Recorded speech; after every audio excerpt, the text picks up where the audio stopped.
Shalom Bapak Ibu yang terkasih di dalam Tuhan Yesus Kristus. Perkenalkan, saya Lili Adriani Putri. Saya memiliki 2 putra dan 3 cucu. Tetapi cucu saya yang pertama sudah diambil lagi oleh Tuhan. Saat ini saya diberi kesempatan untuk membagikan pengalaman saya di saat saya berduka.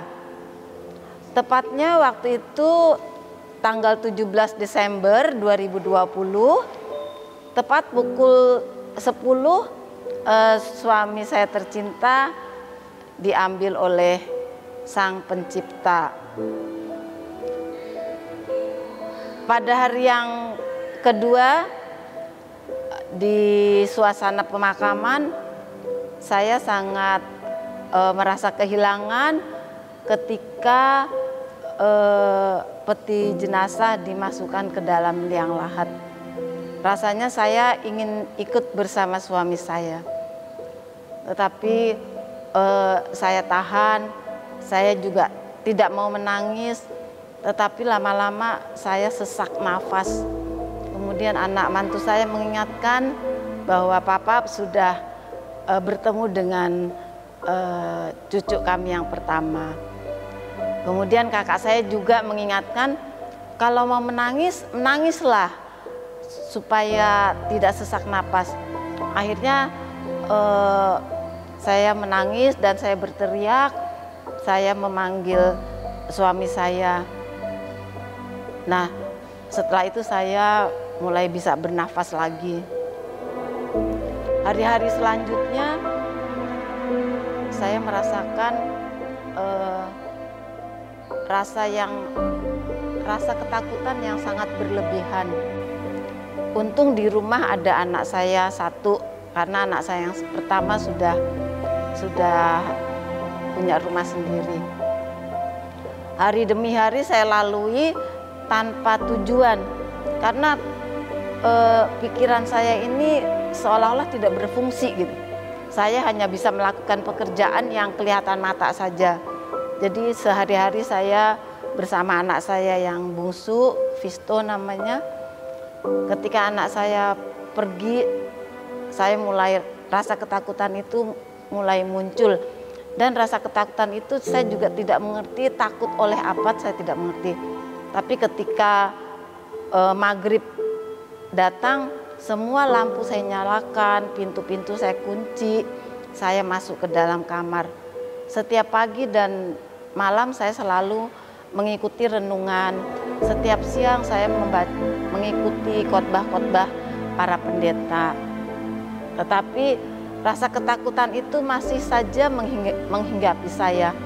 Bahkan sampai-sampai saya tidak bisa nyupir, saya takut nyupir, saya tidak bisa baca notasi, saya tidak bisa bernyanyi, saya tidak berani ketemu orang, saya juga takut untuk melihat barang-barang milik suami saya, termasuk barang-barang usaha kami.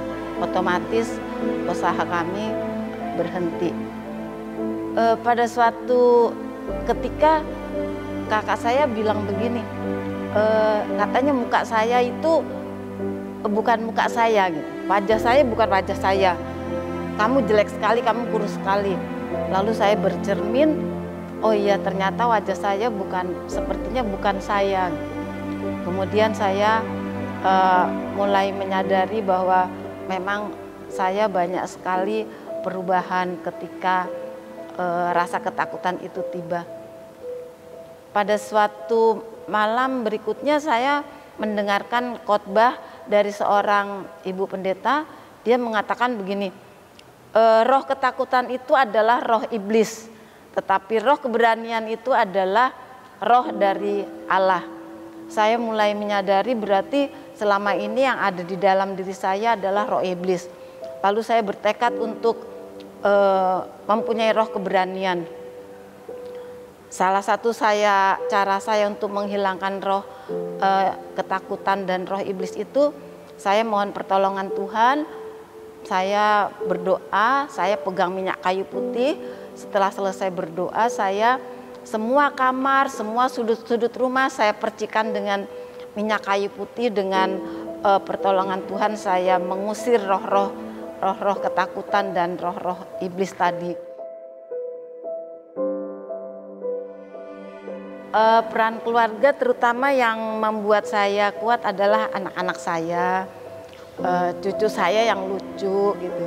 Saya merasa saya masih punya kesempatan yang diberikan oleh Tuhan, masih diberi hidup.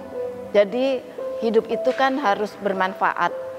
Jadi saya merasakan kehadiran anak-anak saya itu membuat saya kuat. Kehadiran teman-teman gereja di kelompok itu juga membuat saya kuat. Juga Tuhan memberikan pertolongan melalui orang-orang yang tidak pernah saya bayangkan. Kalau saya ingin ditolong oleh si A, ternyata Tuhan beri si Z. Jadi ketika satu saat rekan kerja bisnis saya menelpon saya, dia bilang gini, Ibu Lili ngapain aja di rumah? Ayo bangkit lagi, kita usaha lagi gitu. Wah, sepertinya saya diingatkan kembali. Dan sejak itu saya mulai bebenah berkas-berkas usaha saya, dan sampai saat ini klien-klien saya juga masih menggunakan jasa saya untuk pengembangan SDM. Tetapi bukan usaha saya sendiri, tetapi saya bergandengan tangan dengan lembaga lain.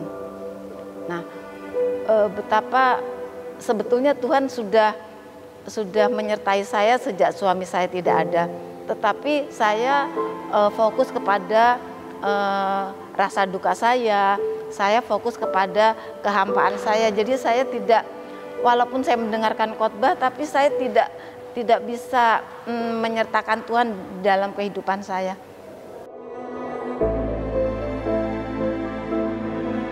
Dengan pengalaman saya ini ada firman Tuhan yang mengatakan gini, mengucap syukurlah dalam segala hal, baik itu suka maupun duka.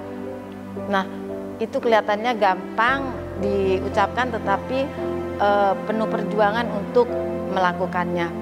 Kemudian dengan pengalaman saya ini, bagi pasangan suami istri yang masih diberi kesempatan untuk bersama, lebih lagi menyayangi satu dengan yang lain, lebih lagi memahami pasangannya, karena setiap hari pasangan suami istri itu adalah belajar dan selalu belajar memahami satu dengan yang lainnya.